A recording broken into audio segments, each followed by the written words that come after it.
The year 2022, and at exactly 25 minutes past the hour of 11 a.m. we stream to you live and broadcast to you live the first ever coffee break show on House of Talent TV. How are you doing? My name is Amon, Mukisa, and I welcome you to the coffee break show. Has been your year.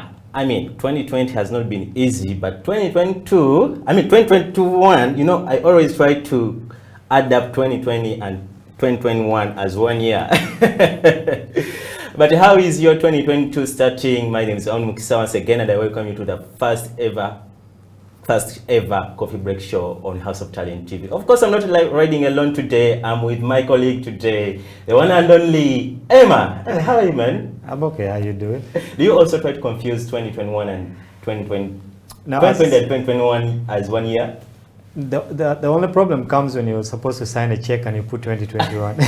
You go to the bank and it bounces. You know, the year 2019, 2020, and 2021. Yeah. They've been like so close like this. Yeah, it just and ran so through. fast. Yeah, they just went really through. But how are you doing? I'm okay. How are you? I'm okay. I see you pulled out the leather jacket today, looking good and everything. African Fresh hair. black. Black is everything. Yeah. But how did you start your year, Emma? My year was, it started okay. I was actually working till about 6 a.m. in the morning. Yeah, so I didn't even cross over to the new year properly. I went home at 6 and just slept. Really? Woke up in the afternoon. So if they asked you what happened, like towards the entering of the new year, I have you totally no have no idea. idea. Anyway, today on this show, we're going to be recapping our events of last year. Like, how was the coffee break show last year? What were the best shows of our show on the coffee break? Me with Emma here, we shall be doing that. Emma, what was your best show on the coffee break last year?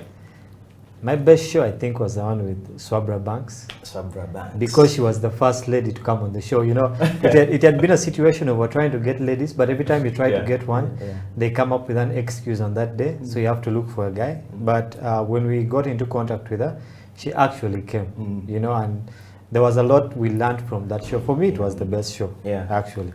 Swabra Banks. By the way, Swabra Banks is watching. Hey, Swabra Banks, thanks for watching House of Talent TV. But to me, the best show that we had here was when we first hosted under Dollar Isaac. Yeah. That show was so epic. You know how Isaac can talk from morning up to night, non-stop? We fought with him like to stop him to talk. You know, guy can talk. But the good thing is he knows what he talks about. Yeah, true. And our viewers appreciated what he was presenting to them. So that was part of my best show last year. But what are the memorable events that you had during the show? Well, which ones can I pick? Especially Swabra Banks, because you said it was the best part of your show. First of all, it was good to have a cute person in the studio. We're used to just guys, you know, coming in, but so guys are not cute. No, guys are hot. It changed the vibe. Even the guys on the camera that day, you know, were on their A game. The on the camera was very happy. He was more happy. Yeah, but I think the highlights for me were having those guys who came from the UAE, guys who came from Kuwait, you know, because they brought a lot of perspective into our industry here. There's a different way that things are done in the UAE, in Kuwait, and there's a different way that things are done in Uganda. So for them having to bridge that gap of they have worked in Uganda, then they have worked in the UAE, they have a better foresight, okay, of what can actually happen in this industry, more than just the guys who have worked here. And of course, we've also had guys who have worked here and have a lot of foresight, which is good. And another good moment we had, but electricity kind of messed us up that day. We hosted a young lady. She's a farmer. She does agriculture. But I remember that day the power was on, and it was a beautiful show that actually never got aired, you know, because of the power problems. But you spoke about the fact that we got in various people from the diaspora, UAE, Kuwait, where these guys brought a different experience here. You know, the fact that these guys go beyond Uganda and get to see that experience, get to do coffee that side, is something unique. And now when they come down here and they share that with us, our viewers are always happy to see that. And today on the show, we're going to be having the same person. Actually, Emma spoke about people from UAE. We're having another barista who's from UAE. Is going to be sharing with us his experience. You know, you guys, the good thing about the coffee break is that we give you information right there, no charge. And now this guy is going to bring all the details about the art of making coffee. We shall be having a topical discussion, which I will introduce to you later on the show. But the guy we're going to be having is called Sadam Mukiibi, senior barista, former senior barista with Enduro Coffee, and now is working in Arabia with a certain coffee shop that I will be telling you later on the show. So this guy is going to be here and is going to be giving all the details about coffee. So look out for that segment. That's the guy over there on your screen. Look out for that segment where we shall be sharing his story, Sadam Mukiibi. Emma, the Coffee Break Show is a show where people have had positive reviews. You know, I always speak to people about this show and they're like, man, whenever I want to make coffee and I don't know what to do, I go back on YouTube, I go back on Facebook and look for a certain show where I saw that they were making this type of coffee and I try to relate. How good do you feel when you get such feedback? I'll just give you a background. Before I started doing this show, I'd never made a cup of coffee. It was new to me. So one day they tell me to make a French press, and I'd never really, what is a French press in the first place? I'd never heard of these things. Okay, but when we started the show and started interacting with guys who would actually come with their stuff on the show and make coffee on the show, you know, I started to understand, oh, this is actually what goes on behind the scenes. You know, when you go to a coffee shop, you sit, order your coffee, they bring it, you drink and go, but you never understand what actually happens behind the scenes. So these guys actually bring their behind the scenes onto the show. You know, it was kind of an amazing thing for me, and not only for me, like you said, there are people out there who go back to the show and say, now, what is a V60? Yes. How do I make coffee with a V60? You know, how do I use a French press? How do I make a latte? And we have gone through all those things on the show. And not only me, but I believe that even the guys out there, you guys have learned a lot from the knowledge that we have had here. You have the senior barista here. Emma, the Messiah himself. You call me a Messiah by that name. You know, whenever I go, guys are like, you, the coffee Messiah. I'm like, you guys, what are you talking about? Emma has tried so much to bring me the coffee Messiah. But hey guys, you can let us know what was your best moment on the Coffee Break Show from the last year. But also, given the fact that this is the first Coffee Break Show this year of 2022, let us know what you feel like having the rest of the year, what you need to see on the show, who do you want to see on the show, what do you like about the show, what do you learn about the show. Well, so we are here with Emma and still going through the recap of last year. You see, Emma, the thing about the show that I also loved so much was the fact that it was the first ever, those words I'm repeating them, first ever coffee show in Uganda. True. That's record set. Not blowing our own trumpet, but the fact that House of Talent came up with a show whereby it's thinking about coffee, given the fact that coffee is the backbone of Uganda. For example, I was reading through the UCDA report last year, and these guys were like, you see, last year Uganda exported over 5,240,960 kilo bags of coffee, which are valued at $71.09 million US. Wow. Can you imagine how big that's big? That is really big. Coffee exports for 12 months, which is like December, which in 2020 to November 2021, totaled to 6.65 million bags worth 681.49. I repeat this, 681.49 US dollars. Guys, this is money. I don't know where we're putting all this money. Compared to 5.40 million bags worth 514.37 US million bags, which we exported the previous year, the other year, 2019. So the previous year of December and November were very, very good. So with this information that we receive, it shows that the Coffee Break Show has had impact, a huge impact on coffee development and also coffee production, coffee awareness in Uganda. And our goal is to see that Africa and worldwide, we are the #1 show of the coffee. We'll get there. We'll get there. We're already there. So Emma, what do you think that these guys are doing with this kind of money? Because $618 million.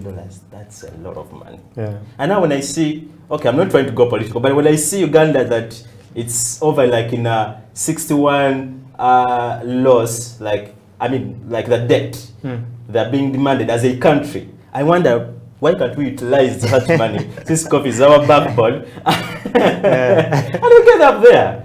So what do you think is being done with this money? Or what could be done with this kind of money? There was a saying for 2021 that Kampala has refused. Yeah, but now if we're saying Kampala has refused and the figures you've just read there, that means there's actually a lot of money that, you know, is flowing in. And imagine that is just from one sector, that is coffee alone. Okay, and there are not that many people involved in coffee. That's the most amazing thing. I mean, you can count the number of baristas, you can count the number of farmers who are educated, leave alone the farmers who just grow it there and sell it, not knowing, you know, what happens in the process. There is a lot of CEOs who own businesses. I believe your boss also. And with all that money flowing around, like you asked, where is this money going? Where's this money going? Yeah? It's just that I think that people have not yet found a way to tap into that money. All right, so the money is just, it's swimming there, just waiting for people to tap into it. I mean, if I decided to start a coffee business today, or start a farm, or start a coffee shop or something like that, I believe that I would have tapped into that. Now, how much do I get out of it becomes the only question. Yeah, so you have to get into that door to tap into all that money, and it's there. Yeah, it's there. Money is there. Yeah. The fact that we have all this money circulating is just tapping into the right vessel, so that can, you know, be helpful. Well, guys, I think we've given you our best show or moments of the Coffee Break show. Go down on our social media platforms and let us know what is, or what was your best show throughout the year 2020, and so far 2022, what's the best thing you've seen so far? Well, our social media platforms on Twitter, it's HTV1 Uganda. You can go up there and follow us on Twitter, but also YouTube. We're streaming live on YouTube. That's House of Talent UG. You can also go there and subscribe. Please subscribe to the YouTube channel so that you can always get our content everywhere on YouTube.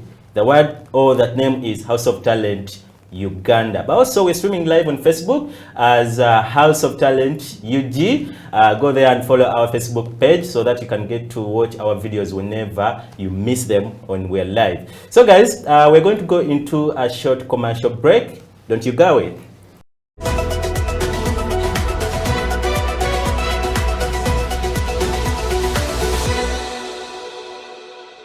What are some of those things that we can do, all right, to make sure that Uganda becomes a nation that actually consumes its own coffee? Because we have, you know, the Bubu, by Uganda, okay? So how do we get ourselves into that state where we actually, before thinking of exporting our coffee, actually get to consume our own coffee? How do we get there?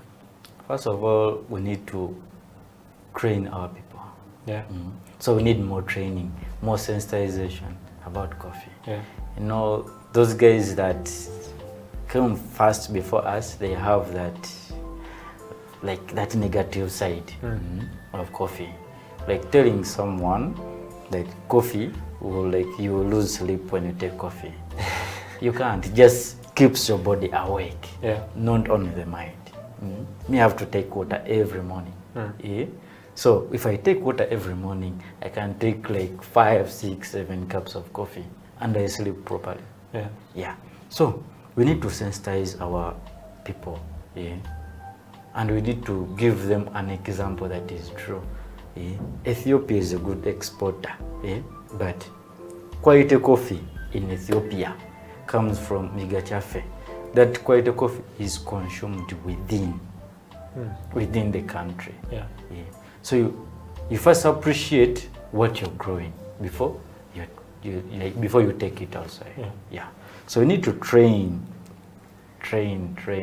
so much from the farm level. Like 80% of our farmers, they just grow, sell, but they have even never tasted the coffee. Many like a much percentage, a good percentage of our farmers. So from the farm level to the general level, we need to train. That is that's what we need to do. Even though we put each coffee at a lesser price, like the consumption will not go high. So we need to first train. Then other things will be coming up. But training is the key to everything. Like we need to sensitize our our Ugandans good about coffee. Like after taking coffee, you feel this, you get this. Like we appreciate what you are growing. So you see Ugandans taking more of the matoke.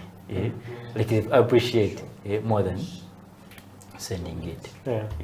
Okay. So training is the key to everything.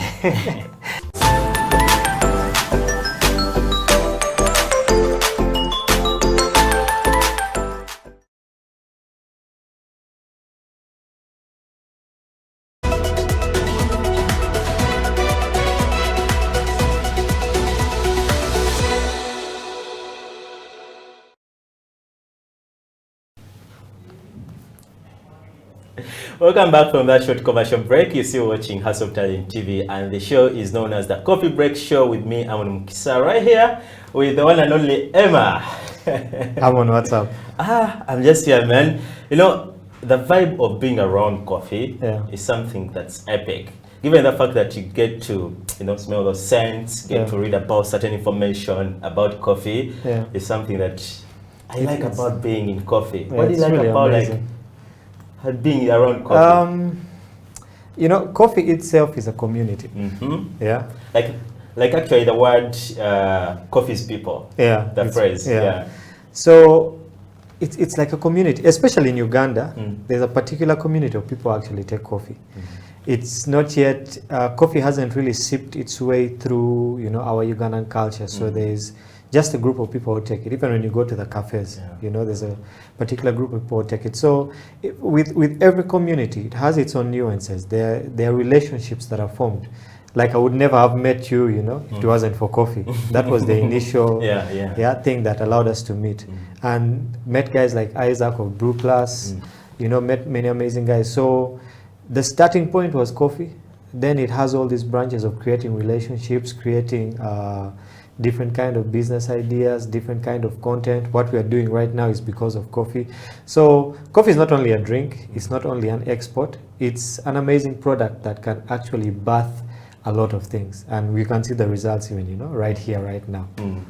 Well, what would you say, like you've hosted various shows about coffee, over 20 shows about coffee.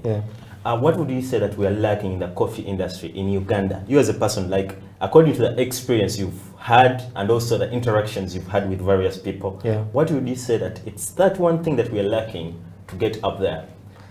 I think the thing we're lacking is unity.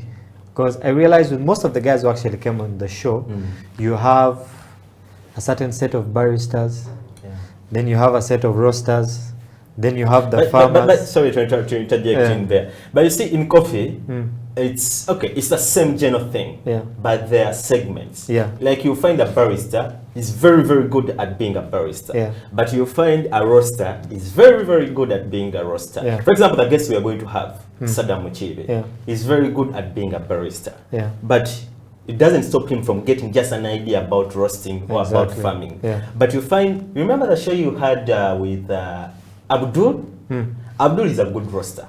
Very, very good. But when you bring him to the barista part of view, he'll be sketchy, But when you bring him to roasting, he'll just murder you. He has all that knowledge. He has all that knowledge over there. So the thing is, the unit you're talking about is hard to achieve because everyone is like concentrating. Of course, it's a chain, but everyone is trying to concentrate in their department so that they bring out the best thing. So I don't know why you say that we are lacking that unity part. So I like how you said they actually call it a chain. So if there is just one breakage in the chain, it divides both sides. You get that? Okay. So I don't remember who it was. He came and said that even with the UCDA and other organizations that deal with coffee, you have a situation whereby, let's say, the UCDA does not really recognize baristas.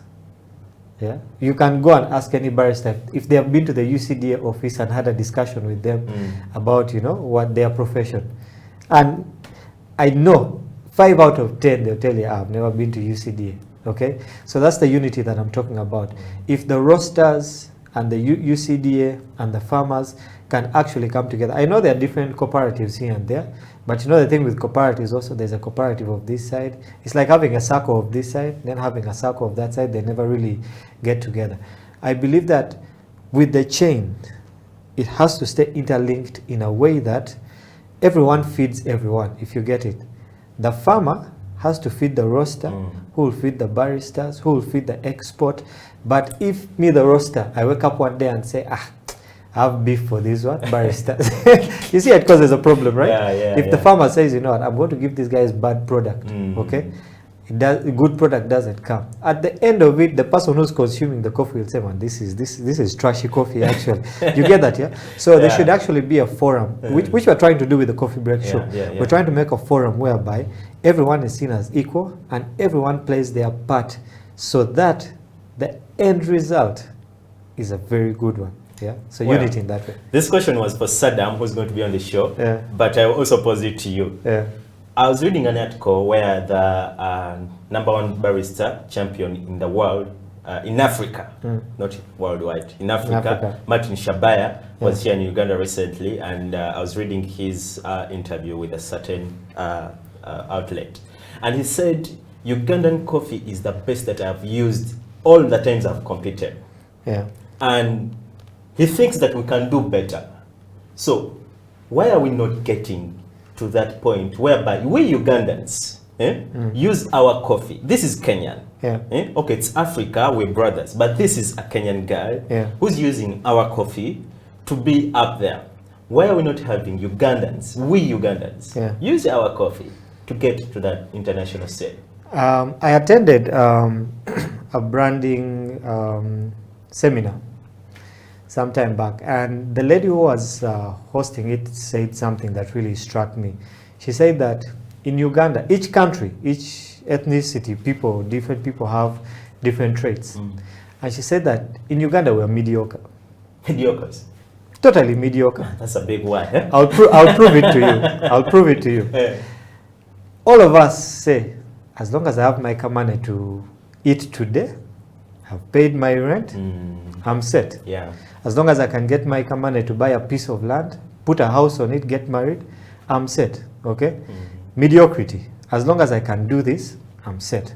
So as long as we can export coffee, as long as we can sell it here and there and make some small money here and there, we are okay. You see that kind of mediocrity? Yet you have countries like Ethiopia, you have countries like Brazil and other South American countries who have taken this whole thing to a whole new level.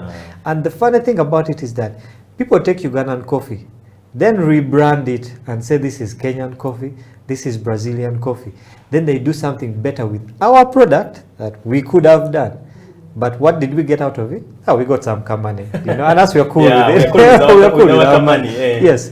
Yet we can actually explore more on our product and make more money from it, create more opportunities from it. So for me, I would say we have a mediocrity mindset.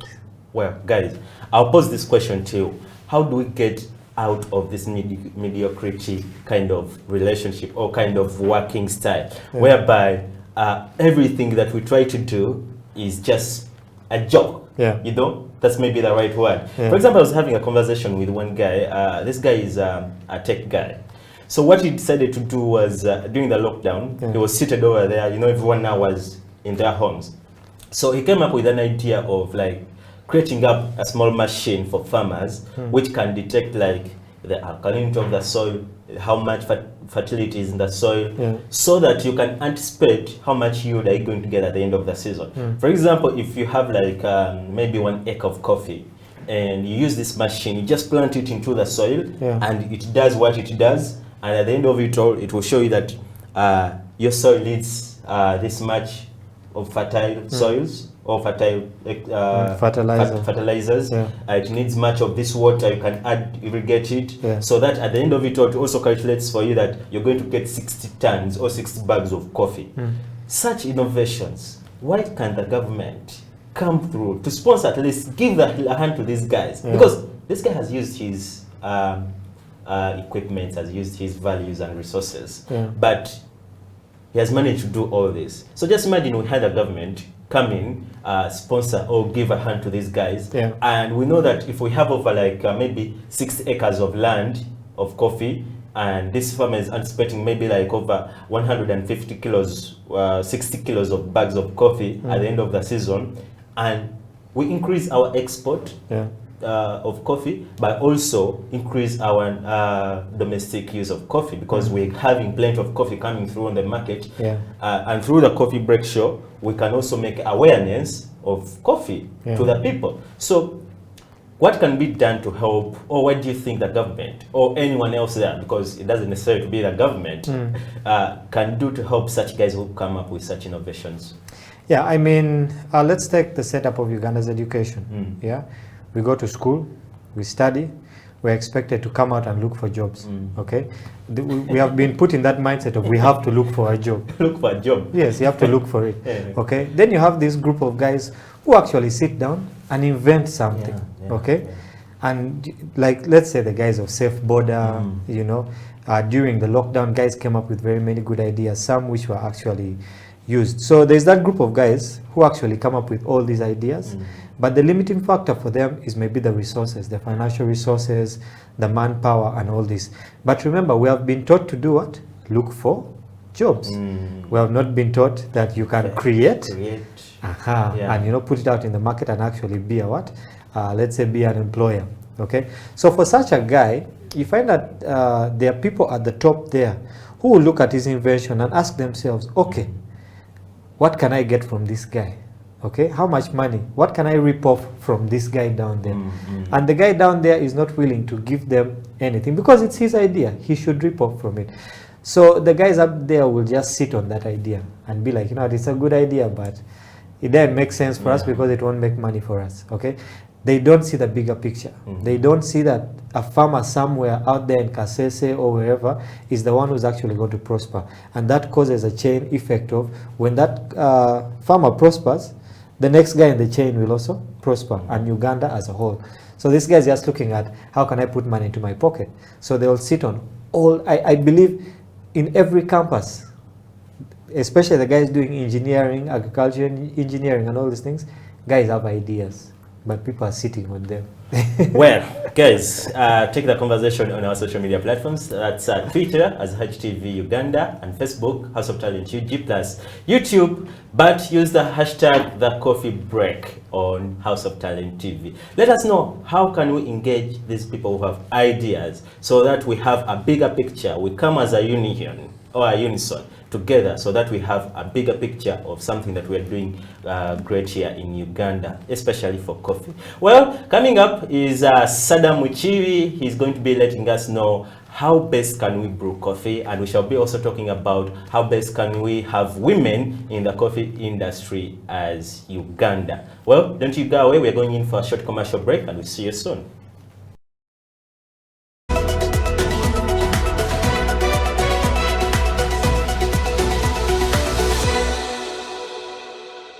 Get how much amount you need. In coffee industry, there's no like barista should get this amount of money. No, it depends on your knowledge. What you know is what you get. You cannot be like having junior experience and asking for experienced one. No. You can join now. Good thing, everything is simple. It's easy. Don't sit there and say, oh no, I'm scared to join this. No, it's very simple. You can make. Yeah, it's very simple. It's not so difficult. Simple, very simple, very enjoyable. You can do everything when you're enjoying. You can do your coffee, you can serve your customers. Coffee create friendship. Coffee gives you a job. Even if you are not working in a cafe, maybe you can go in different field, but still in coffee industry. Yes.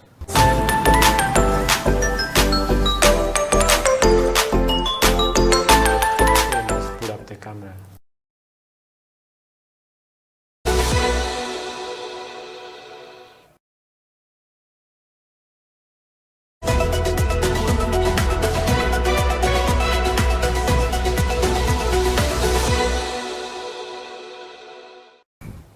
coffee. You have to know each equipment. You have to know the brew ratio. Actually, brew ratio is I very think important. the most important. Brew ratio now most people may not understand. It is the ratio of the coffee powder to water, and the yield. Water in this article will bring us into the yield. If I put 10 grams of coffee into my portafilter, how much of it am I exactly? So if you don't master the brew ratio, oh, everything is going to turn out a mess. You understand? Even if you know that knowledge and you don't master the brew ratio.